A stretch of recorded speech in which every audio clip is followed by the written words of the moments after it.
Hello grade 7s, welcome to Wednesday the 29th of April. Hope you're keeping well, enjoying the activities that I'm giving you in these videos.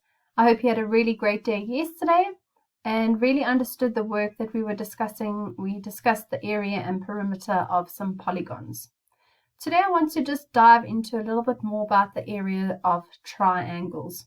So yesterday I gave you a formula that said your area of your triangle is equal to a half of its base times the perpendicular height. So you'll be wondering why we are taking half the base. Here is a reason why. A triangle is half as big as the rectangle or the square that surrounds it, which is why the area of a triangle is 1/2 its base times the perpendicular height. Let's have a look at this example. I've got a green triangle inside this rectangle, okay? And my base of my triangle is 8 centimeters, which also happens to be my base or my length of my rectangle. I've got the perpendicular height of 6 centimeters. Can you see that a half of this triangle, let's just go up to the perpendicular height, this triangle is actually a half of that whole square, okay? So this triangle fits into exactly half of the rectangle that it's in. So when you encounter problems or area calculations, what I need you to do is try and visualize a rectangle or a square fitting around the triangle, and then you can figure out that the area is a half of the base times the perpendicular height. So with this being said, for this example, I say 8 centimeters multiplied by 6 centimeters gives me 48 centimeters squared. This is actually the area of the rectangle, and half of the area of the rectangle is the area of the triangle, which is 24 centimeters squared. If I give you this example, for instance, where you've got a parallelogram or a rhombus even, and I don't give you a perpendicular height over here or over here, okay? I've given you the perpendicular height on the outside. So no problem, that's fine. You can still use a formula. And you're going to use this as your perpendicular height, and this is your base. But you're still going to take half of it, because if I were to fold this diagram in half, I'd see that this triangle fits in exactly half of that parallelogram. So half of my base times my perpendicular height. So I take 4 centimeters, I multiply it by 5 centimeters, I get 20 centimeters squared. Remember, 20 centimeters squared, or the squared sign, is in fact the area of the parallelogram. The squared sign means that we are multiplying 2 dimensions, your base and your height, 2 dimensions. What's half of 20? Half of 20 is 10 centimeters. And that is the area of this turquoise triangle.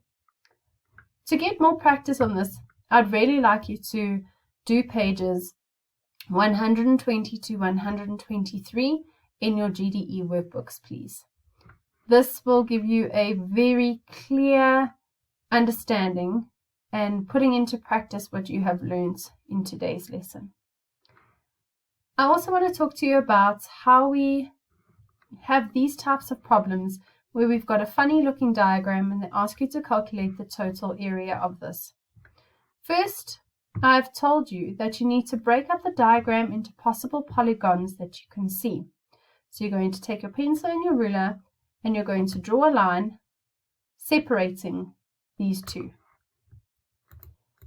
Then, step 2, you're going to assign a number to each polygon or quadrilateral in the diagram. So this I've labeled as diagram 1 and this I've labeled as diagram 2. I can see that diagram 1 is a rectangle and diagram 2 is a square. So now I need to first calculate here. This side and this side are 11 centimeters. This side and that side are 14 centimeters. So that's easy enough.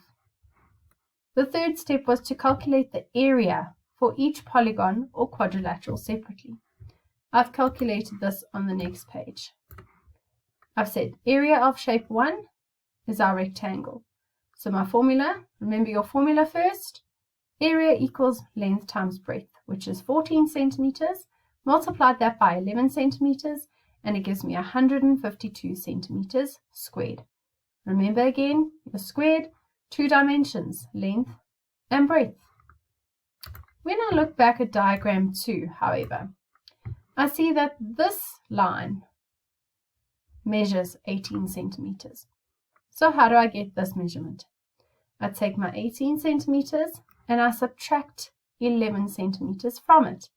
And I end up with a total of 7 centimeters, which gives me that measurement over there. So this line is 7 centimeters. So now I can say, right, I need to calculate the area of the square. My area of shape 2, which is a square, length times breadth, my formula again, 7 centimeters times 7 centimeters gives me 49 centimeters squared. So I've done 3 steps. The last and foremost step is when I need to add the areas together to get the combined total area. I take my area of area 1, I add it to area 2, and I get 154 centimeters squared plus 49 centimeters squared, and it gives me a total area of 203 centimeters squared.